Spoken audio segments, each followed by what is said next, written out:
What you're holding in your hands right now could be evidence of murder.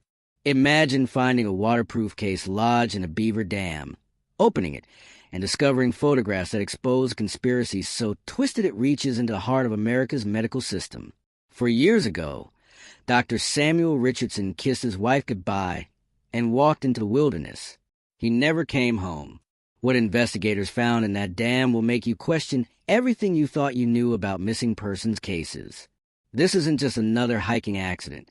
This is the story of a respected emergency room physician who stumbled onto medical fraud worth $15 million.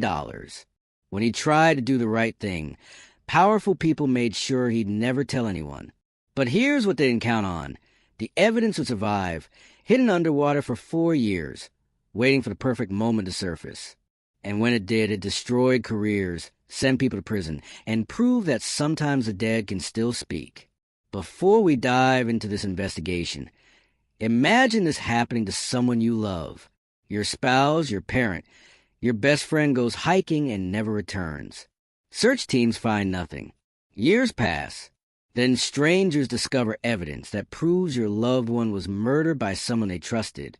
How would that feel? That's exactly what happened to Margaret Richardson. And today, you're going to hear her story. But first, hit that subscribe button and ring the notification bell, because what we're about to uncover will shock you to your core. Dr. Samuel Richardson wasn't supposed to die. At 64, he just retired after 32 years saving lives at Harborview Medical Center in Seattle. Emergency medicine. The kind of doctor you pray you'll never need, but thank God exists when you do. 3 decades of trauma cases, heart attacks, car accidents. Sam had seen humanity at its worst and somehow maintained faith in people. But that faith was about to get him killed. You see, Sam had discovered something at his hospital, something that made him physically sick. And the people responsible knew he'd never stay quiet about it. Think about the last time you were in a hospital.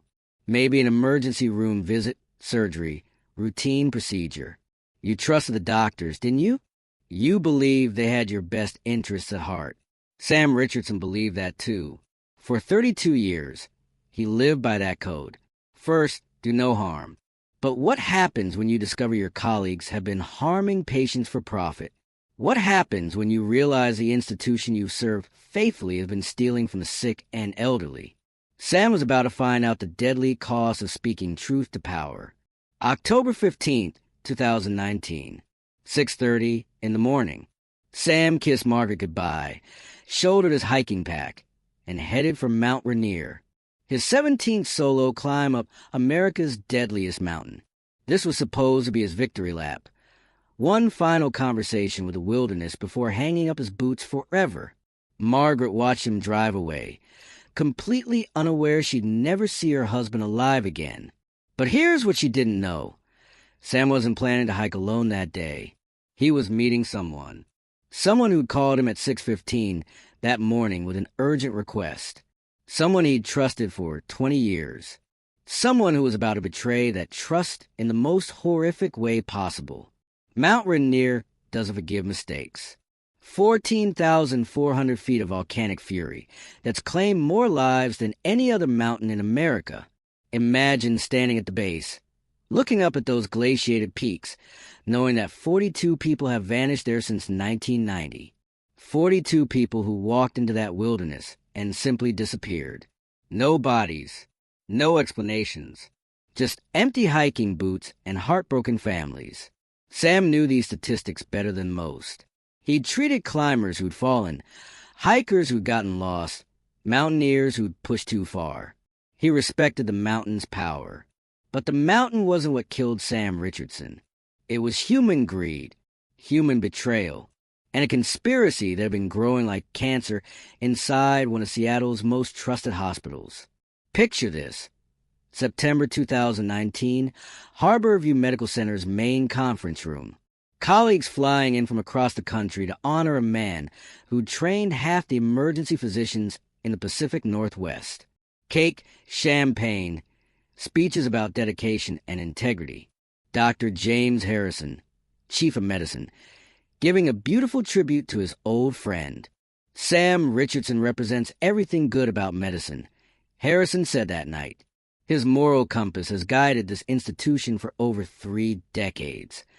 The room erupted in applause. But here's the sick irony. Even as Harrison praised Sam's integrity, he knew that same integrity would soon force him to make a terrible choice. Because Sam was getting too close to secrets that could destroy them all. You have to understand what Sam was seeing in those final weeks. Patient billing records that didn't match treatment logs. Claims of procedures on people who'd been dead for months. Surgeries billed to Medicare that never happened. Ghost patients generating real money. Sam was a details guy. 32 years in emergency medicine had trained him to spot inconsistencies that could mean life or death. But these inconsistencies weren't medical errors. They were systematic theft. $15 million stolen from insurance companies, Medicare, Medicaid. Money that should have gone to treating real patients, helping real families. Instead, it was padding bank accounts and funding lavish lifestyles. And Sam Richardson had documented every single fraudulent claim. Imagine discovering that your life's work, the institution you serve faithfully, has been built on lies and theft. How would you sleep at night? How would you look patients in the eye, knowing that money meant for their care was being stolen? Sam couldn't. His wife, Margaret, noticed a change immediately. He stopped eating, couldn't sleep, started checking and rechecking locks on their doors. When she asked what was wrong, he'd just say he was dealing with some work issues that would be resolved soon. Margaret had no idea her husband was gathering evidence that would expose the largest medical fraud case in Washington state history. She also had no idea that someone was watching Sam's every move, growing more desperate by the day. October 15th, 6:15 a.m. Sam's phone rings. The caller ID shows Dr. James Harrison, Sam's friend, his mentor, the man who'd hired him 32 years ago. Sam, Harrison's voice is strained, urgent. I know what you've been looking into. We need to talk. Privately, away from the hospital. Sam's blood runs cold. How does Harrison know about his investigation? Meet me at the Spray Falls trailhead. Harrison continues. 7 a.m. Come alone. If others find out about this before we can discuss it properly, innocent people will get hurt. The line goes dead. Sam stares at the phone, his hands shaking. 32 years of friendship.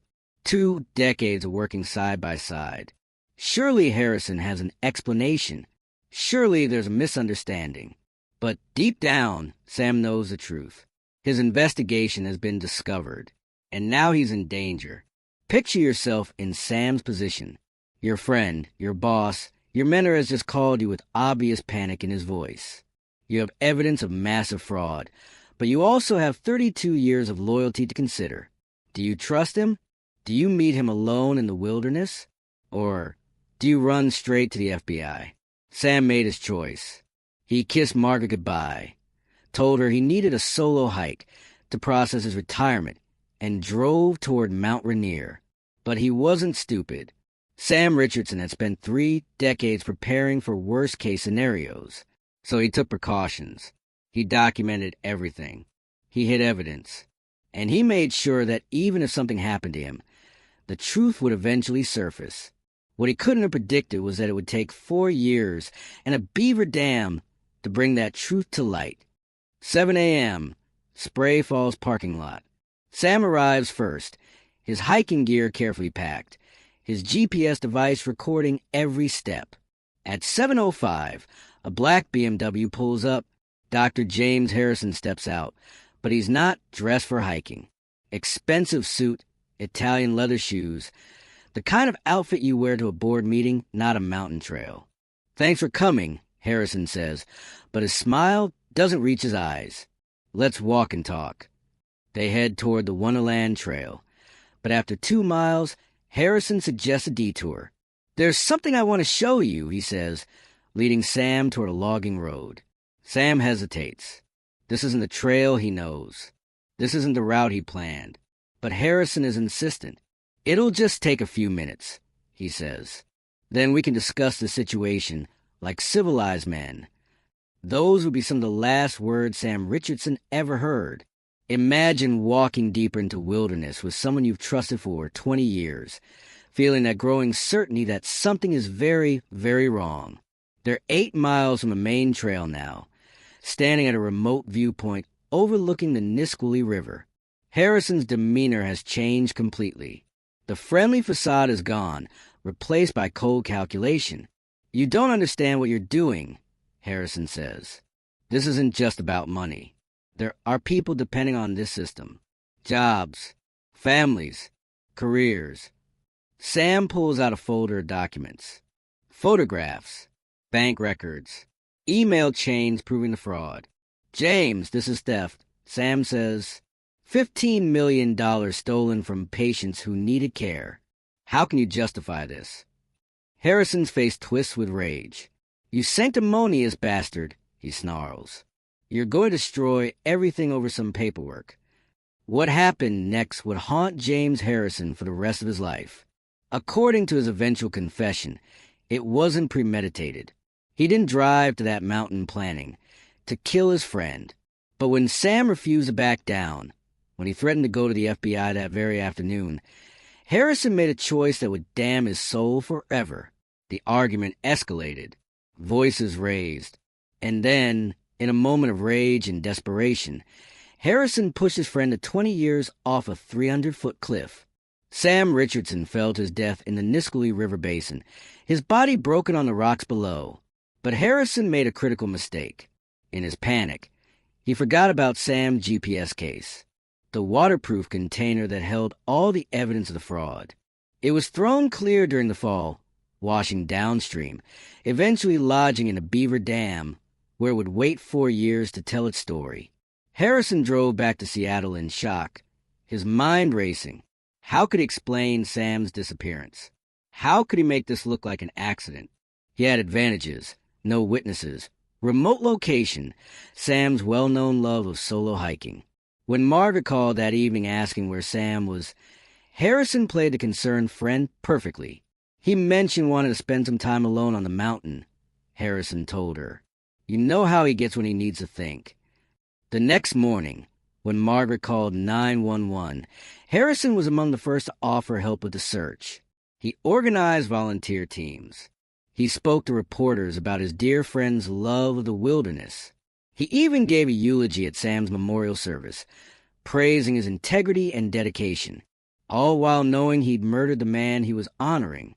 Within hours of Margaret's 911 call, Mount Rainier's elite search and rescue teams were mobilizing. These aren't weekend volunteers.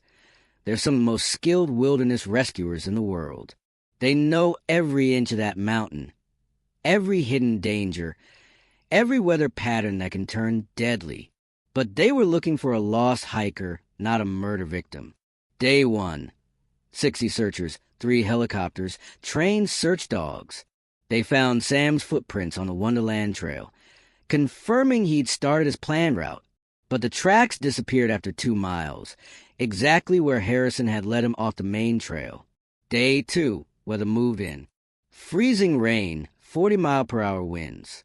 The kind of conditions that can kill even experienced mountaineers. Day 3, the dogs hit on something. Sam's scent led directly to a cliff face, a 300-foot drop into the river basin below.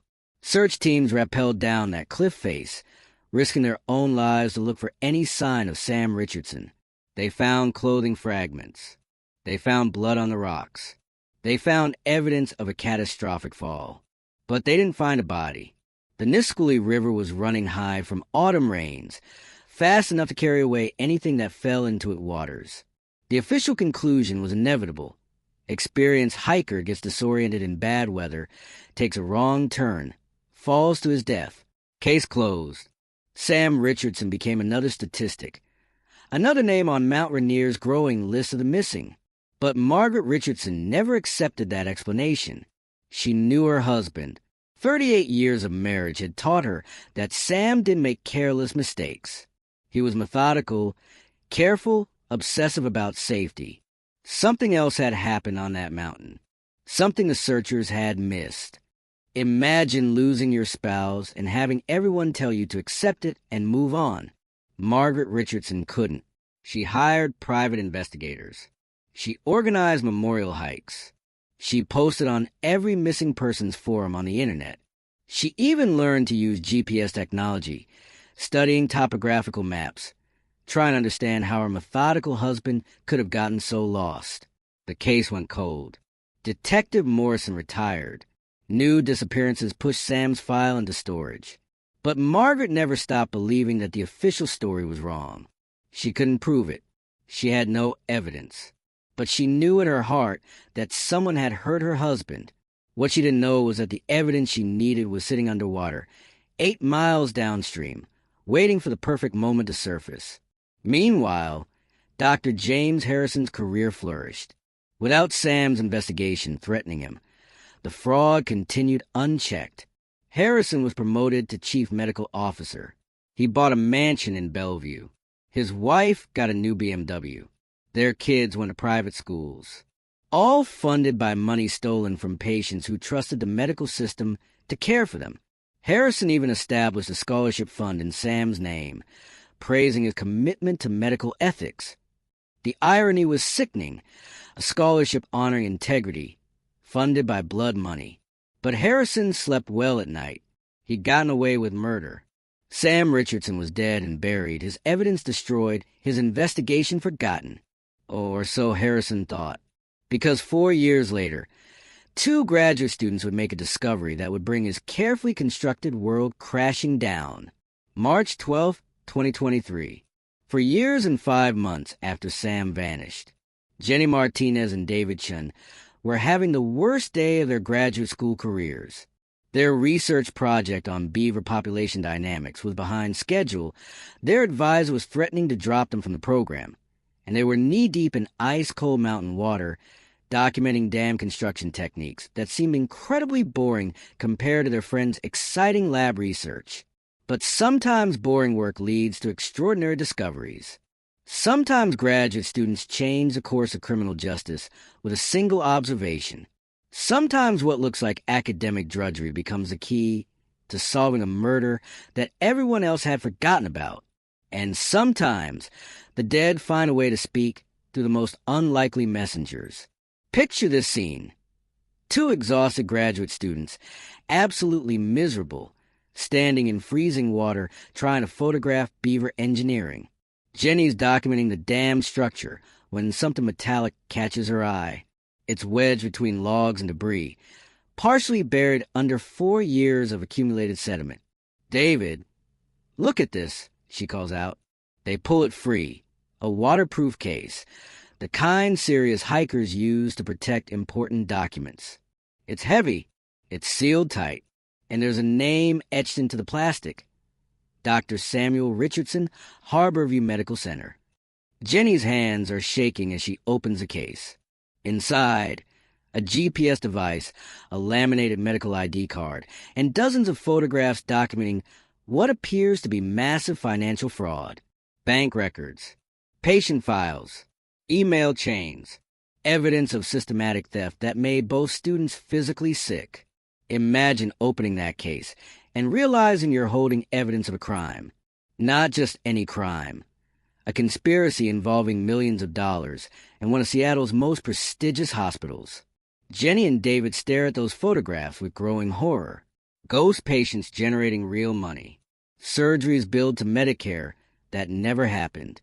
Claims for procedures on people who've been dead for months. But here's what made it even more chilling. Many of the photos were dated just days before Dr. Richardson's disappearance. This wasn't old evidence. This was active documentation of ongoing fraud. Sam Richardson hadn't just stumbled onto this conspiracy. He'd been investigating it methodically, building an airtight case. And someone had found out about it. Someone had stopped him before he could present his evidence to authorities. Someone who thought they'd buried the truth forever. Jenny's first instinct was to call 911, but David convinced her to call the university first. This could be huge for our careers, he said. We should document everything properly. But Jenny couldn't shake the feeling that they were holding evidence of murder. At 4:30 that afternoon, she called the Pierce County Sheriff's Office. "I think we found evidence related to a missing person case," she told the dispatcher. "Dr. Samuel Richardson. He disappeared from Mount Rainier 4 years ago." There was a long pause. "Ma'am, that case is closed," the dispatcher said. "He died in a hiking accident." "No," Jenny insisted, her voice shaking. "I don't think he did. I think he was murdered, and I think I can prove it." Within an hour, Detective Sarah Walsh was driving toward Mount Rainier, her mind racing with possibilities. Could a 4-year-old cold case really be blown wide open by 2 graduate students and a beaver dam? Detective Walsh had reviewed Sam Richardson's file dozens of times since taking over the case. Standard missing hiker. Experienced outdoorsman gets disoriented. Falls to his death. Tragic, but common on Mount Rainier. But standing in that freezing creek, staring at the evidence in Jenny's hands, Walsh felt her understanding of the case shift completely. The GPS data was partially corrupted by 4 years underwater, but forensic specialists could recover enough to paint a disturbing picture. Sam's final location wasn't near the Wonderland Trail, where he was supposed to be hiking. He was 8 miles off course, in an area accessible only by logging roads. Why would an experienced hiker like Sam deliberately go so far off his planned route? The answer was in those photographs, and what they revealed would destroy careers, expose corruption, and prove that sometimes the dead can still bring their killers to justice. Within 48 hours, the FBI's Digital Crimes Unit was analyzing every pixel of Sam's evidence. What they found was a masterclass of methodical investigation. Sam had been documenting the fraud for months, building his case piece by piece. Bank records showing suspicious deposits. Patient files that had been altered after deaths. Email chains between hospital administrators discussing accounting irregularities. But here's what made it conclusive. Sam had also documented the cover-up attempts. Screenshots of files being deleted, records of meetings where administrators discussed managing the situation, and most damning of all, recorded phone conversations where hospital executives discussed what to do about the Richardson problem. Sam hadn't just discovered the fraud. He'd documented a conspiracy to hide it, and he'd made sure that evidence would survive even if he didn't. The breakthrough came when investigators examined phone records from October 15th, 2019, the day Sam disappeared. At 6:15 that morning, Sam received a call from Dr. James Harrison's personal cell phone. The call lasted 4 minutes and 37 seconds. Harrison had told investigators he'd spoken to Sam that morning, claiming he called to wish him well on his retirement hike. But cell tower data revealed something far more sinister. Harrison's phone had pinged towers along the route to Mount Rainier. His BMW had been captured on traffic cameras heading toward the same area where Sam's car was found. And GPS data from Harrison's vehicle showed he'd driven 8 miles off the main road to the exact coordinates where Sam's evidence trail ended. James Harrison hadn't just called Sam that morning. He'd followed him to the mountain, and he'd been present when Sam Richardson died. Sometimes killers are undone by technology they never thought about. A logging company had installed security cameras to monitor equipment theft in the area where Sam died. The cameras had been there for 2 years, recording 24 hours a day, automatically uploading footage to cloud storage. When FBI analysts reviewed October 15th, 2019, they found something that made their blood run cold. 2 vehicles arriving at the remote location within minutes of each other. Sam's Honda CR-V, followed by a black BMW. 2 men walking toward the cliff overlook. 47 minutes later, only 1 man walking back. James Harrison, alone, his expensive suit disheveled, his face a mask of shock and panic. The cameras had recorded a murder. They'd captured the exact moment when a trusted physician became a killer, and they preserved evidence that would finally bring justice for Sam Richardson. March 20th, 2023, 5 a.m.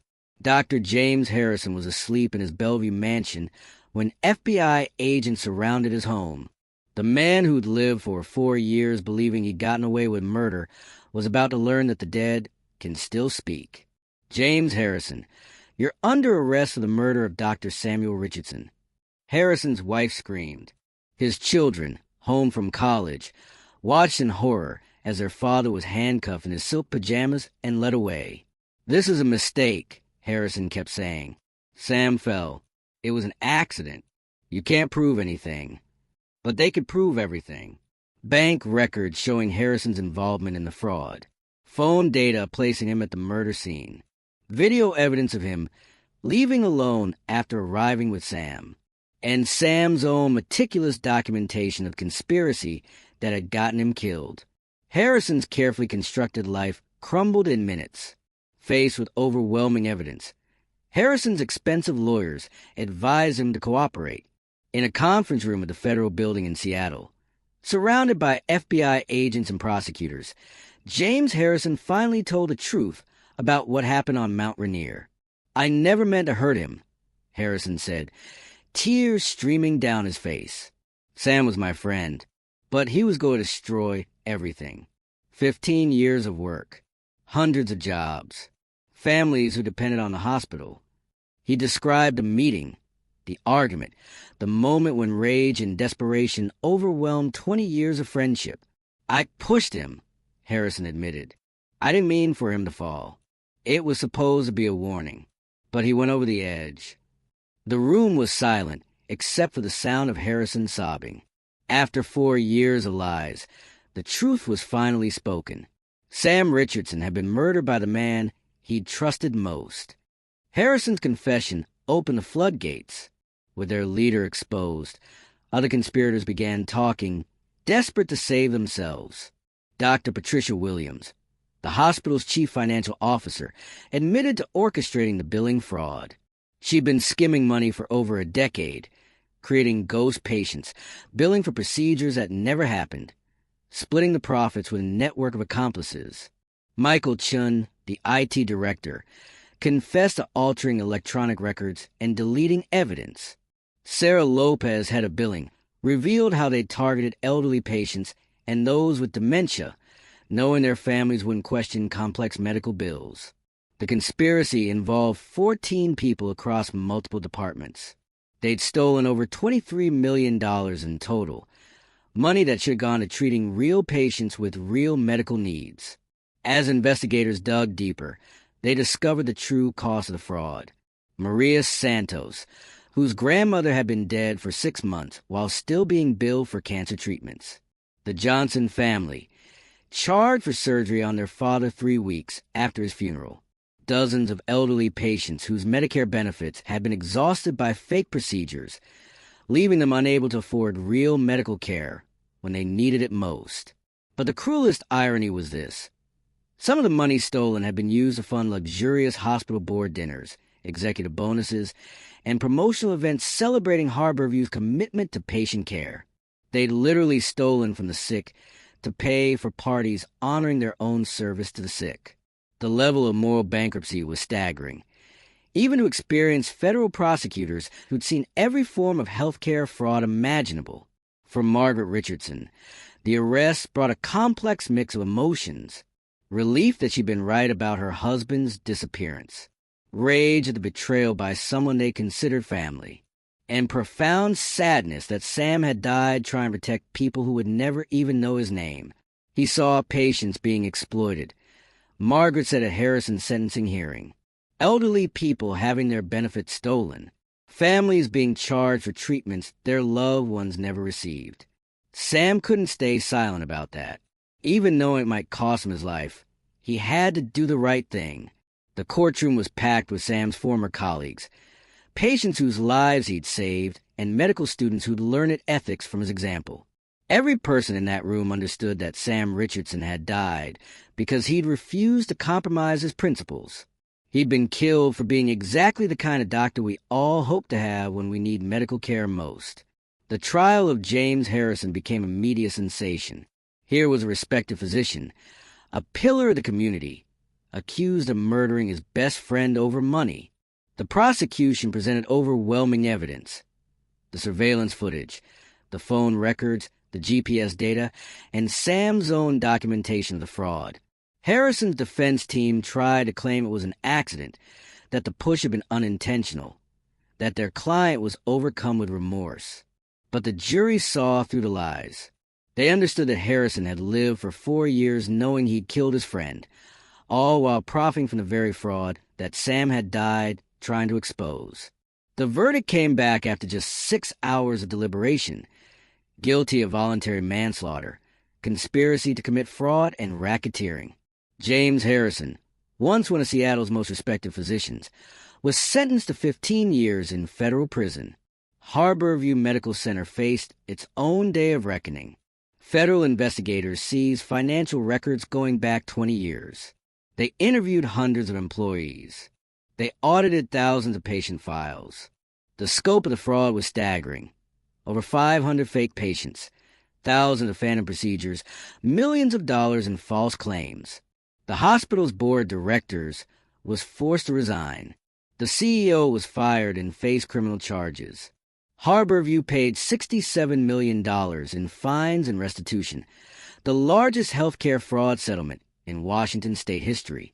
But the real cost was to the hospital's reputation. Patients lost trust. Doctors left for other institutions. Nurses who dedicated their careers to healing questioned whether their work had been built on lies. The corruption that killed Sam Richardson had poisoned an entire institution. As the investigation continued, more victims emerged. Dr. Lisa Park, a resident who questioned billing irregularities in 2018, found herself suddenly terminated for performance issues.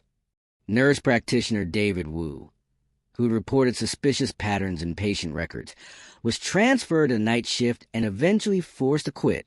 Administrative assistant Jenny Kim, who noticed discrepancies in Medicare billings, was fired for insubordination after asking too many questions. The conspiracy hadn't just involved stealing money. It had required silencing anyone who might expose the truth.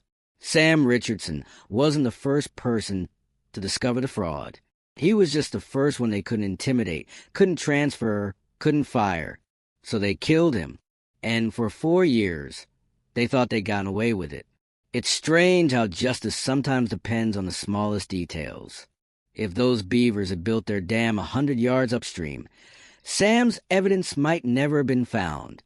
If Jenny and David had chosen a different research site, the truth might have stayed buried forever. But nature has its own timeline, its own logic. Those beavers have been building and rebuilding that dam for decades, creating the perfect trap for evidence washing down from the mountains above. For 4 years, they'd unknowingly preserved the key to solving Sam Richardson's murder. When investigators returned to examine the dam site, they found other items that had been trapped over the years: hiking equipment from other missing persons, personal belongings from climbers who'd fallen, even evidence from an unsolved missing person case from 2017. The beavers had created an inadvertent evidence locker, preserving secrets that the wilderness might otherwise have swallowed forever. The most powerful tribute to Sam's memory was the establishment of the Richardson Medical Ethics Foundation. Funded by donations from across the medical community, it provides scholarships for medical students who commit to serving underserved populations and legal protection for healthcare workers who report fraud or abuse. The foundation's first recipient was Jenny Martinez, the graduate student who'd found Sam's evidence. She changed her major from biology to healthcare law, dedicating her career to prosecuting medical fraud. "Dr. Richardson saved my life without ever meeting me," she said at the scholarship ceremony. "His evidence protected patients from continued exploitation. His courage showed me what my career should be about." David Chun, her research partner, became a forensic accountant specializing in healthcare fraud investigation. Together, they've exposed dozens of fraudulent schemes, preventing millions of dollars in theft. Sam Richardson's murder prompted comprehensive healthcare reform. Congress passed the Medical Whistleblower Protection Act, providing legal immunity and financial protection for healthcare workers who report fraud. The Department of Health and Human Services implemented new oversight procedures requiring independent audits of billing practices at major medical centers. Medicare fraud detection algorithms were enhanced to identify the patterns that Sam had spotted manually. But perhaps most importantly, medical schools across the country now teach the Richardson case as part of their ethics curriculum. Every future doctor learns about the physician who died protecting patients he'd never met, who chose integrity over safety, who proved that ethical courage sometimes requires the ultimate sacrifice. Investigators studying Sam's case discovered he'd been extraordinarily sophisticated in his evidence gathering. He'd use encrypted files, hidden backups, and digital timestamps that made his documentation legally bulletproof. But he'd also made a crucial mistake. He'd trusted someone he shouldn't have. Phone records showed he'd been in contact with Harrison for weeks before his death, apparently trying to give his old friend a chance to come clean before going to federal authorities. That trust, that faith in personal relationships, had gotten him killed. Modern whistleblower protocols now recommend against confronting suspected fraudsters directly. The evidence should go straight to law enforcement. Personal loyalty, however well-intentioned, can be deadly when criminal money is at stake. FBI behavioral analysts studied the Harrison case to understand how respected professionals become killers. Harrison had no history of violence, no criminal record, no apparent psychological disorders. He was, by all accounts, a dedicated physician who'd started his career with genuine desire to help people. But the fraud had begun small. A few billing irregularities to help the hospital's budget during tough financial times. Success bred larger schemes. Larger schemes required more people to stay quiet. More people meant more risk of exposure. And when exposure threatened, Harrison chose murder over accountability. The analysts concluded that financial fraud often follows a predictable escalation pattern. Small compromises lead to larger ones. Larger ones require violence to maintain. It's a psychological pathway that transforms healers into killers, often without the perpetrator recognizing the change until it's too late. The Richardson case became a media sensation, but not always for the right reasons. Some outlets focus on the sensational aspects: the murder, the mountain setting, the dramatic discovery in the Beaver Dam. Others treated it as just another corruption story, missing the deeper implications about healthcare ethics and institutional accountability. The coverage that mattered most came from medical journals and professional publications that examined the systemic failures that had enabled the fraud. These publications interviewed hundreds of healthcare workers who'd witnessed suspicious activities but hadn't known how to report them safely. The stories revealed a culture of silence in many medical institutions, where questioning authority was discouraged and whistleblowing was career suicide. Sam Richardson's death had exposed not just one hospital's corruption, but an entire industry's failure to protect ethical employees. News of the Richardson case spread internationally, inspiring healthcare fraud investigations in countries around the world. In Canada, authorities discovered a similar scheme involving false billing to their National Health Service. In the United Kingdom, the National Health Service implemented new oversight procedures based on lessons learned from Sam's investigation. In Australia, medical licensing boards enhanced their ethics training requirements. The case became a symbol of what could happen when profit motives overwhelm medical ethics, and different healthcare systems studied it to strengthen their own fraud prevention measures. Sam Richardson's death had saved patients he'd never meet, in countries he'd never visited, from crimes they'd never know were prevented. His sacrifice had global implications for healthcare integrity. The civil suits revealed the human cost of the fraud in heartbreaking detail. Eleanor Martinez, whose husband had been charged for chemotherapy sessions 3 months after his death from pancreatic cancer. The bills had pushed her into bankruptcy, forcing her to sell a home they'd shared for 40 years. Robert Chun, whose mother had supposedly received around-the-clock nursing care that never happened. He'd spent years feeling guilty that he hadn't visited her more often in the hospital, never knowing she hadn't actually been receiving the care they were being charged for.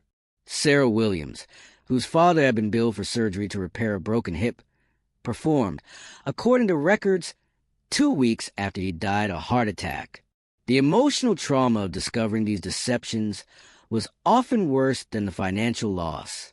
Families had grieved, believing their loved ones had received excellent care, learning it was all fabricated reopened wounds that had taken years to heal. Harborview Medical Center faced a choice after the scandal: close permanently or rebuild from the ground up. They chose to rebuild. New leadership implemented transparency measures that went far beyond federal requirements.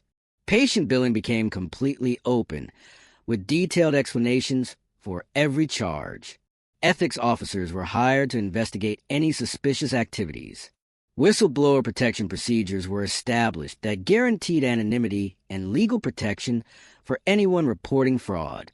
The hospital even established a monument to Sam Richardson in their main lobby, with a plaque reading, "In memory of Dr. Samuel Richardson, who died protecting the patients he'd served for 32 years. His courage reminds us that medicine's highest calling is protecting the vulnerable." It took 3 years, but patient trust gradually returned. The hospital's reputation was rebuilt on a foundation of transparency that Sam's sacrifice had made possible. Even with Harrison and his co-conspirators in prison, the investigation continued. Federal agents discovered that the Harborview fraud was part of a larger network involving medical centers in Oregon, California, and Nevada. The schemes were remarkably similar: create ghost patients, bill for non-existent procedures, split the profits among administrators and billing staff. Sam's documentation methods became the template for investigating these other cases. His evidence-gathering techniques were taught to federal agents specializing in healthcare fraud. His case files were studied by prosecutors learning to build bulletproof fraud cases. The man who died tried to expose one hospital's corruption became the key to exposing a multi-state criminal network that had stolen over $100 million from government healthcare programs. James Harrison's life in federal prison was a sharp contrast to his former luxury. The respected physician was now inmate number 47291, serving his 15-year sentence in a medium-security facility in Oregon. Other inmates knew why he was there: murdering a fellow doctor who tried to stop healthcare fraud. Even among criminals, Harrison was despised. Prisoners understand that some crimes cross lines that can't be uncrossed. Killing someone for trying to protect sick people was one of those lines.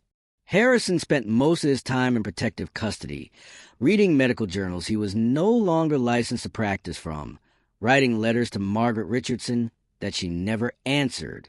He lost everything: his career, his family, his freedom, his reputation. And unlike his victim, Harrison would live with that knowledge for decades to come. Sam Richardson's legacy extended far beyond the specific fraud he'd exposed. Medical schools across the country now teach ethics courses that use his case as a central example of moral courage under pressure. The Richardson Medical Ethics Foundation has funded dozens of scholarships for students committed to serving disadvantaged populations. Healthcare fraud prosecutions have increased dramatically since federal prosecutors learned his evidence-gathering techniques. Whistleblower protections have been strengthened in hospitals nationwide. Most importantly, thousands of healthcare workers have been inspired by his example to speak up about corruption they've witnessed. Sam's death had accomplished what his life's work had started: protecting vulnerable patients from exploitation by the very institutions meant to care for them. Mount Rainier continues to claim lives and hide secrets. Since Sam's murder was solved, investigators have used similar techniques to examine other disappearances on the mountain. Ground-penetrating radar has located remains in areas previously considered impossible to search. Advanced GPS analysis has revealed that several accidental deaths might have been something more sinister. The mountain's reputation as a place where people simply vanish is being challenged by technology that makes it harder for killers to hide their crimes in the wilderness.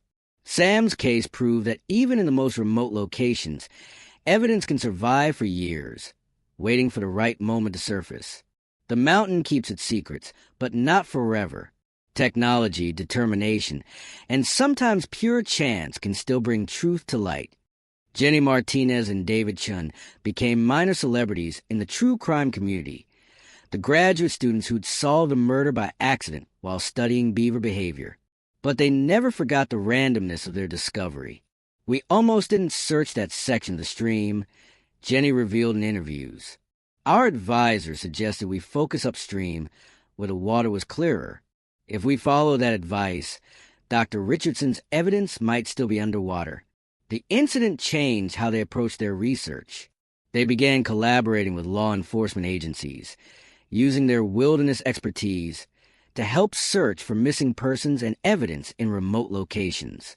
Their Beaver research project became a model for how environmental scientists can contribute to criminal investigations.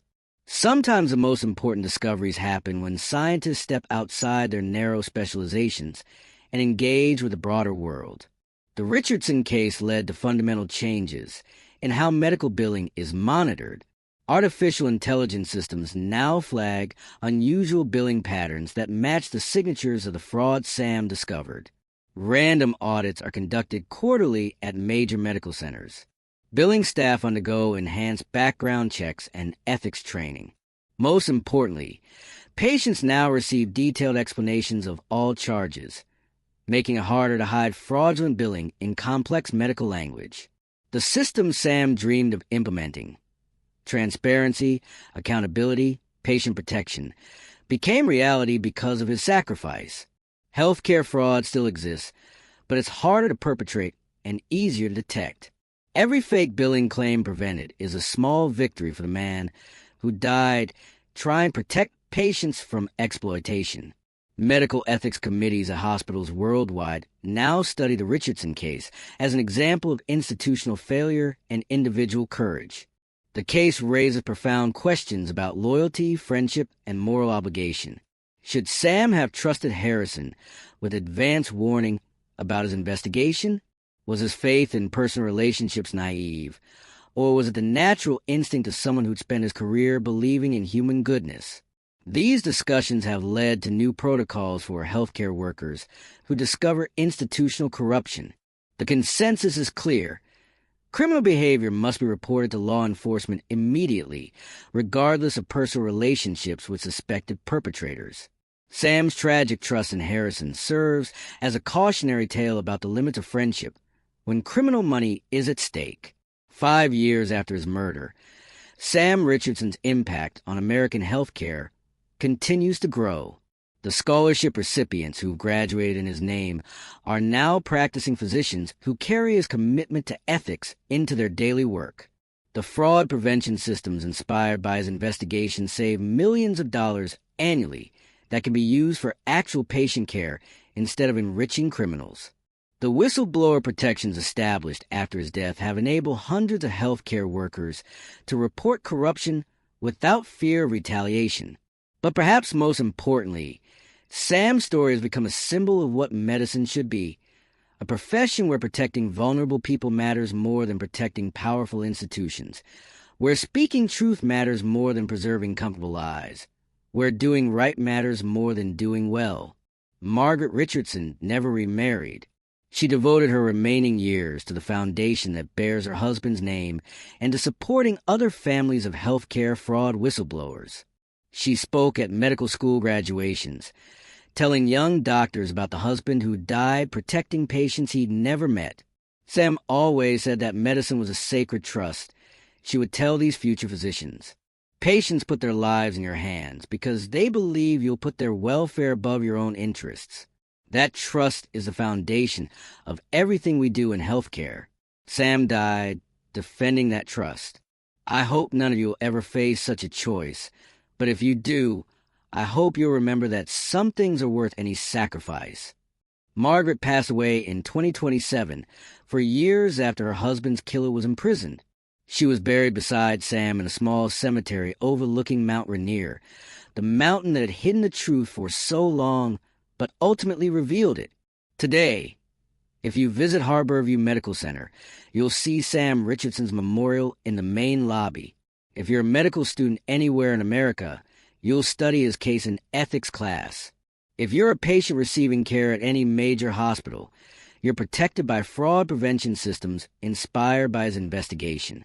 If you're a healthcare worker who witnesses corruption, you're protected by whistleblower laws strengthened because of his sacrifice. Sam Richardson accomplished in death what he tried to accomplish in life. He protected vulnerable patients from exploitation by powerful institutions. His evidence, preserved by chance in a beaver dam for 4 years, became the foundation for reforms that continue protecting patients today. The next time you're in a hospital, remember Dr. Samuel Richardson. Remember that someone died to ensure you receive honest billing, ethical treatment, and genuine care. Remember that justice sometimes comes from the most unexpected places. Graduate students studying beavers, technology preserving evidence underwater, and the determination of people who refuse to let the truth stay buried. What secrets might be hiding in your community's most trusted institutions? What evidence might be waiting in unlikely places for someone brave enough to discover it?